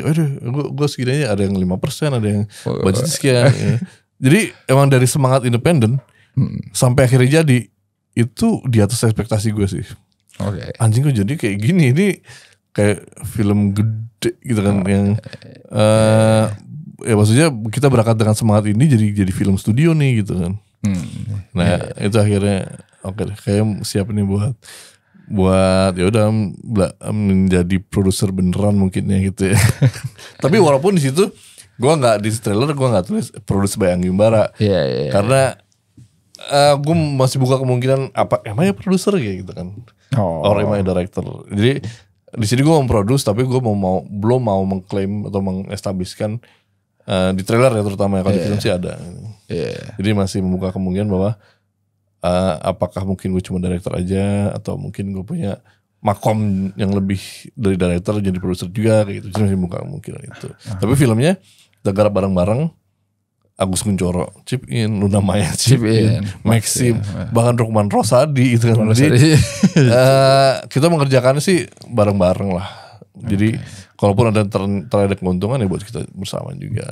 Iya. Berapa lama sih syutingnya? 20 hari. Awalnya sih cuma 18. Cuma sampai pagi gitu kan. Karena prostetik, darah, blood work, wah itu jangan disepelekan ya. Syuting itu ribet banget dan kita build setnya tuh kita build semua. Rumah Gundik itu depannya doang, dalamnya kita nge-build set semua. Nah itu yang takes a lot of work and money pada ujungnya sih gitu. It's a simple movie sebenarnya, one night tragedy gitu, one night event lah gitu kan. Ya harusnya film yang menyenangkan lah. Ya, gue suka banget sama Downbreed ya kan, nama From Dusk Till Dawn, I think one of the best worknya si siapa? Robert Rodriguez. Menarik juga ya. Ini kita sudah di-teasing ternyata ya. Ini akankah menjadi film Mama Keka sih. Memang kayak tipis-tipis lah ya. Biar gak seberat-berat itu banget gitu. Iya, gak seberat itulah yang jelas ya. Ya, gak seberat Alif Lamim juga enggak lah ya. Enggak lah. Mesti ditonton sih. Buat yang ngerti-ngerti aja. Oke. Ya ini kulminasi dari semua yang pernah dikerjain Mas Anggi lah ya. Ya pokoknya sih ya itu gue pengen get back to my roots yang emang gak terlalu banyak say dari produser ya. Executive decision lah ya. Tim studio gak terlalu banyak say dari studio. Benar-benar production house, which is kantornya benar-benar rumah house beneran. Rumah banget. Production house. Bukan di gedung gitu kan. Benar-benar. Tapi setelah Gundik kan Mas Anggi sendiri bilang puas banget gitu ya. Apa nih nextnya buat film-film selanjutnya Mas Anggi? Apakah next besok nih udah mulai syuting film kita juga sendiri.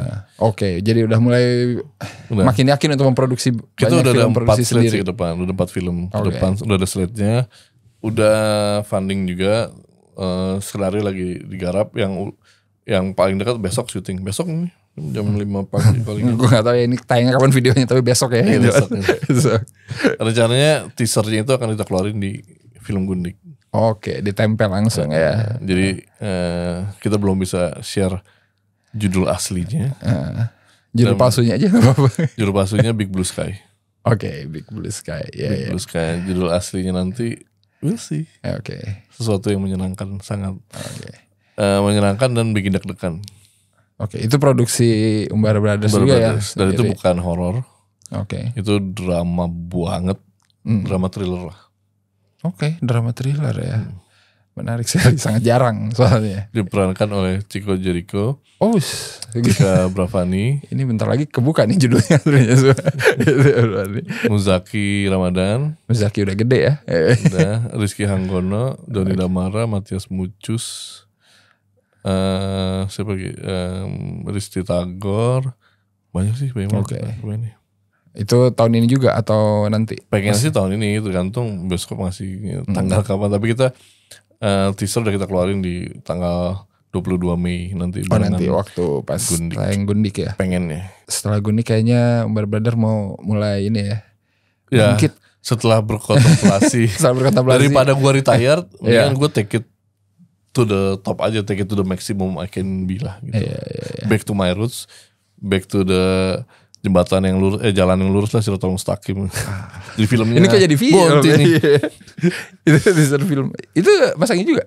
Enggak. Itu benar-benar bukan gua dan bukan Umbara Brothers. Jadi Bonti akhirnya dia mau jadi director for hire untuk PH lain. Gitu. Jadi akhirnya dia director mau for hire ya. Dia bilang, emang udah waktunya, about time. Ya maksudnya kayak gitu kan. Yang tadi co-director juga emang harus makin banyak lah. Supaya bervariasi film kita kan. Nggak itu aja. Menarik sekali ya. Ya semoga ditunjukkan jalan yang lurus. Amin. Filmnya bakal tayang 22 Mei ya? 22 Mei 2025. di Indonesia. Emang di yang lain kapan? Kayaknya di Malaysia dan Southeast Asia mungkin ya. So far 2 minggu delay. 2 minggu setelahnya, 2 minggu setelahnya. 2 minggu atau 3 minggu setelah di Indonesia baru bakal tayang di serentak itu orang Malaysia, Singapura segala macam. Asia Tenggara lah ya. Oke. Pasti sama lah ininya marketnya kurang lebih Asia Tenggara ya. Jadi silakan nanti nonton aja 22 Mei. 22 Mei itu hari Kamis ya. Hari Kamis dong. Film Indonesia itu hari Kamis.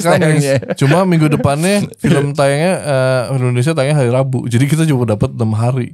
Oh gitu. Sendirian. Oh karena libur ya kayaknya. Ada libur ya. Long weekend. Buset. Tadi kita berhadapan bareng sama Mission Possible.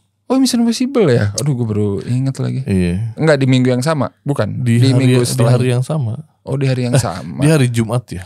Iya. Jumat. Berarti minggu yang sama. Minggu yang sama kan? Minggu yang sama. Dan sorry nih Tom. Tom Cruise kan? Iya. Semoga didengar ya sama Tom Cruise. Lo jangan macam-macam di salah Indonesia. Enggak ya, mudah-mudahan penonton Indonesia lebih memilih nonton film Indonesia dulu lah. Ya kan daripada Mission Impossible pasti lama gitu ya. Lama dan Tom Cruise juga loh. Maksudnya udah berapa misi dia ya kan? Ya itu 7 8 gue lupa ya itulah sih gitu. Ya dia katanya terakhir dia juga. Kok jadi kita promosi film Mission Impossible? Salah nih. Iya film dia terakhir ini. Kayak semua orang pengen nonton. Janganlah. Gundik aja dulu ya. Nonton Gundik ya. Oh ya, shout out juga buat Cinecrip nih, gue nonton lucu banget sebenarnya. Walaupun film gue banyak di best sama dia. Tapi gak apa, itu jujur dan gue menghargai itu gitu kan. Jadi kita pernah beradu argumen di kolom komen pas si Manis. Gue inget banget.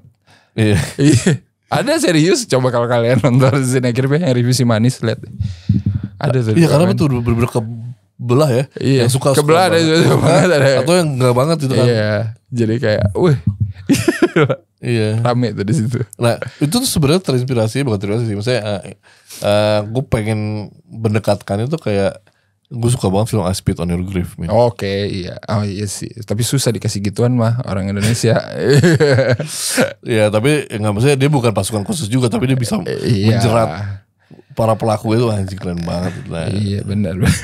Ya pengen sih ada kayak gitu ke depannya. Tapi ya ternyata enggak ya mungkin.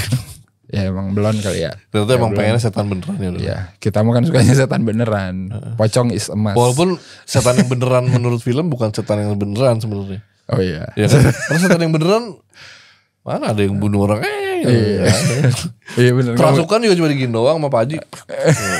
Iya, enggak mungkin yang bunuh orang. Udah, enggak mungkin. Wah, terbang-terbang rangkak di mana? Tembok-tembok mana ada gitu. Itulah. Speechless. Pada saat dan kita bikin seperti itu, Pak, tapi gini. Enggak, tapi gini. Ya udah. Energinya langsung habis ya udah. Iya, yang penting kerjaan beres gitu ya. Yang penting profesional. Itu secara kata kuncinya. Saya terkontrak, saya tidak membangkang. Itu kata kuncinya guys. Yang penting profesional aja dulu ya. Makanya, if you have the luxury to make your own movie lah. Tapi setiap orang pasti punya path yang berbeda-beda kan menjadi sutradara. Ada yang punya luxury untuk membuat film sendiri dan nggak mau berkompromi. Good for you gitu kan. Ya itu bukan yang dimaui semua orang. Tapi enggak semua orang sih. Mungkin ada yang emang pengen di ranah industri. Ada juga gitu kan. Tapi kayak yang nggak pengen diutak-utik idenya segala macam, make your own movie. Karena sekarang udah bisa kan, saya harusnya gue lebih berani seperti ini dari dulu gitu kan, bikin film sendiri daripada mengikuti arus gitu kan. Iya, silakan bikin film sendiri. Arya nextnya bakal bikin film sendiri kayak kemarin udah terlibat film. Iya, ya kan? BTW gue terlibat juga sama satu film yang direct sama Mas Anggi. Kalian pasti tahu itu. Iya. Kalian pasti tahu, tapi nggak ada reviewnya di Cinecrip karena sangat aneh kalau gue mereview film sendiri. Ya. Karena ya lu itu kan ya ikut ini kan, kita brainstorm, ikut ngasih masukan apa segala macam. Iya. Tapi ya semoga lebih banyak lagi lah nanti film-film Indonesia yang melibatkan banyak orang juga ya. Iya, karena emang gue ya waktu itu Aswin termasuk orang yang terbuka kan dia untuk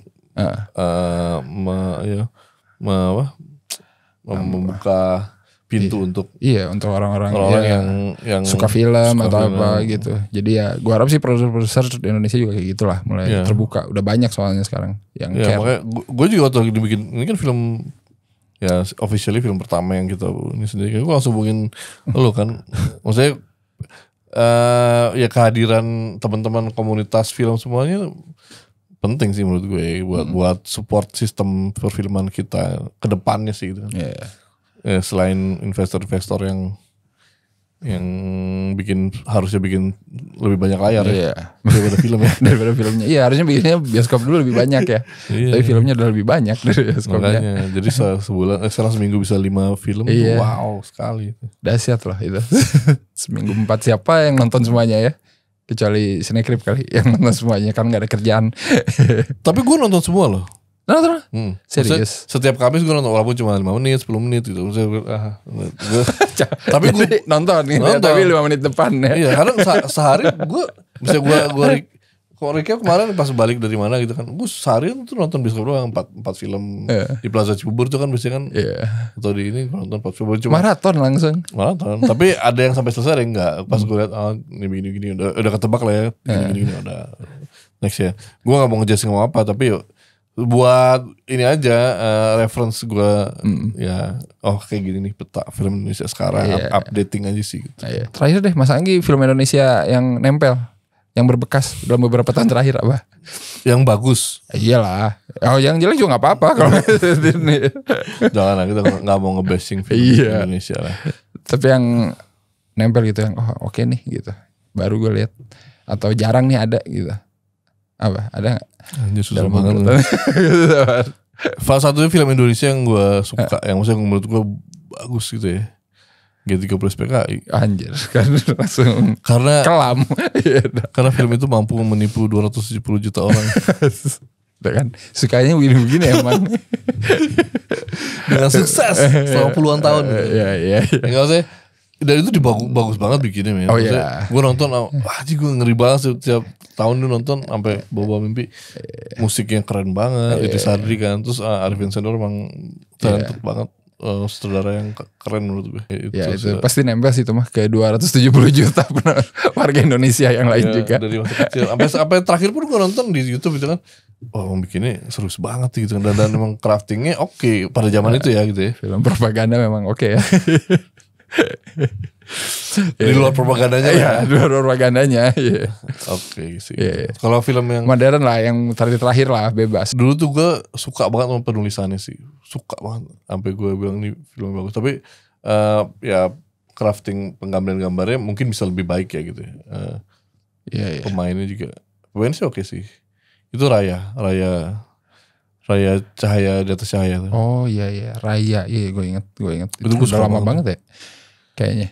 Lama banget sih. Lama kelamaan ya? Iya kelamaan ya, tapi gak apa-apa. Nggak, maksudnya itu gue suka penulisannya. Maksudnya gue sampai nonton lagi bilang ya deep aja sih. Mungkin gue suka yang deep gitu kayak ada layering, ada makna di balik kata-kata gitu kan. Itu dari skripnya gue suka banget. Secara skrip bagus lah ya itu. Ya nulis Cak Nun ya.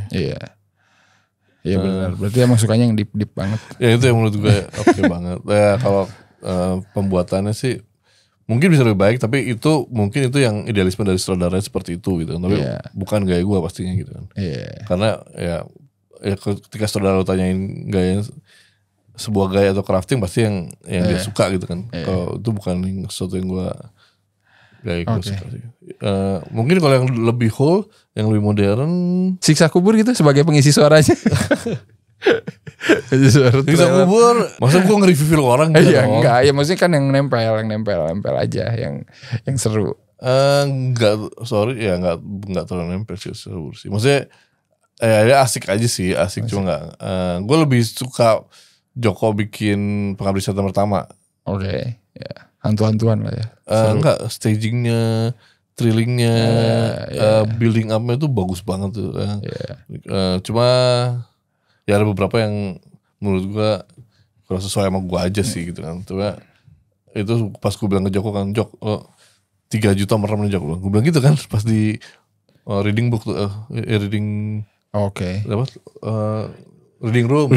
Iya. Ya almarhum masih ada tuh si Richard lagi ngumpul sih, terus Joko ngasih lihat posternya.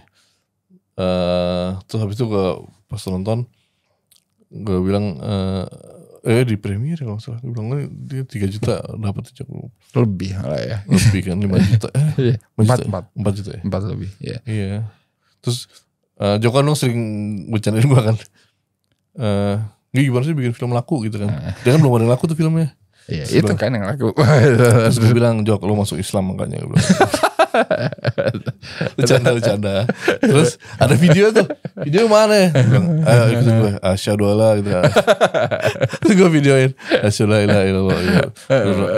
Oke, aku bersaksi ya. Oke. Udah Islam. Lo next film laku lo. Beneran laku kan.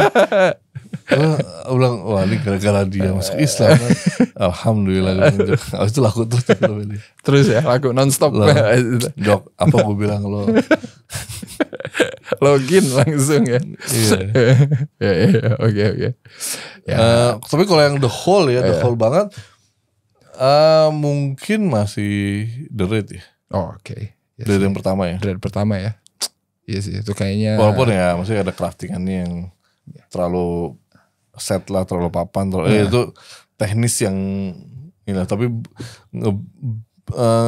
bikin dari skenario building up-nya sampai shot koreografinya, block shotnya segala macam itu masterpiece sih kalau menurut gue. Flawless lah ya, hampir. Masterpiece bukan cuma di Indonesia, di dunia itu. Udah jadi tolak ukur sekarang film action, kalau nggak bisa lebih bagus dari The Raid udah. Jadi itu jadi standar, new benchmark buat action gitu. Nah itu paling itu. Coba kalau dari maksudnya mungkin kalau ada flow-nya ya dari sisi storytellingnya mungkin, tapi itu selera ya, bukan maksudnya itu nggak substansial. Itu terserah dia mau bikin kayak apa sebenarnya. Tapi kalau gue mungkin kalau gue kan sukanya mungkin lebih kayak ada story lebih dalam situ, kayak ada deeper meaning aja. Pasti. Kayak Lamim kan actionnya kan action banget, cuma poinnya bukan itu gitu. Poinnya bukan action doang gitu sih. Itunya aja sih. Tapi buat sebuah crafting is masterpiece sih. Nah makanya tuh gue belum nemu sampai sekarang film yang kayak The Matrix gitu, yang emang ada di meaning, kayak The Tree of Life gitu yang. Oh itu mah one of a kind sih kayaknya, nggak akan mungkin ada lagi. Makanya paling dekat di sini ya Raya itu. Wes, ya. Karena meaningful ya, deep banget dan bikin orang mikir men. Iya. Maksudnya kayak pasti beda-beda ya tiap orang ya. Kalau gue sih masuknya kayak gitu. Mungkin kayak di Joker 2 ya. Lu suka gak? Gue sih termasuk yang enjoy nonton Joker 2, bukan yang kayak benci banget gitu. Gue suka banget. Iya, gue sih enjoy. Enggak, kan kalau banyak orang benci banget ya, benci banget. Wah gini. Tapi kalau menurut gue ini keren banget bikinnya, gila. Dia ya dari sisi psikologinya dia, emosional dia, dan statementnya gue bukan Joker, gue Arthur Fleck. Anjing, berarti Joker itu sebuah ya kayak Batman gitu. Iya. Ide gitu, ideologi. Ideologi. Iya. Terus saya nge-build up-nya sampai gue pas lagi nonton, gue sampai credit title gue mikirin nonton gitu. Karena kita ekspektasi semua kita dipatahin sama dia kan. Iya. Itu kayak sengaja banget ya, kayak orang ekspektasinya apa tapi kagak, gue gak akan bikin kayak gitu. Gue gak kasih. Dia kayak kalau si Todd Phillips kayak lagi ngobrol sama filmmaker nih. Kayak gue anjing lu Todd bangsat lu. Tapi keren sih, itu keren banget. Iya. Ya emang kayak gitu sih. Itu divisif banget lah itu. Salah satu film yang dan si Joaquin Phoenix sih cuek aja, mau bodo amat ya kan, maksudnya dengan bashing penonton apa segala macem. Lady Gaga aja agak gimana gitu. Tapi Joaquin Phoenix sih keren banget sih. Dan dia filmnya di bash orang ya bodo amat sih. Ya profesional. Seru banget ya. Ini setidaknya udah ngasih beberapa gambaran ya buat kalian tentang gimana Mas Anggi Mbara berkiprah, asik. Dan ya terakhir tentu saja filmnya nanti ya, bukan terakhir, inget terkini. Film mudah-mudahan jangan terakhir dong. Iya, terakhir terkini. Kita lihat gebrakan apalagi dari Umbara Brothers ya, buat ngehadirin film-film yang beda gitu ke bioskop Indonesia, yang selama ini udah tau sendiri lah, agak capek kali ya nontonnya gitu-gitu mulu. jenuh. Ya udah Mas Anggi, thank you banget ya sudah bersama-sama membedah. Nanti kita ngobrol lagi lah kapan gitu ya, pas bikin Mama Cake 2 kali ya. Gak mungkin kan? Ada yang mau dibikin sequel gak sih dari yang udah-udah? Gak ada kan? Alif Lam Mim pengen gue bikin. Oh betul. Udah. Mungkin kalau gak sequel spin-off.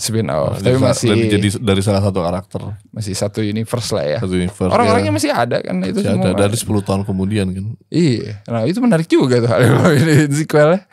Teasing yang bagus.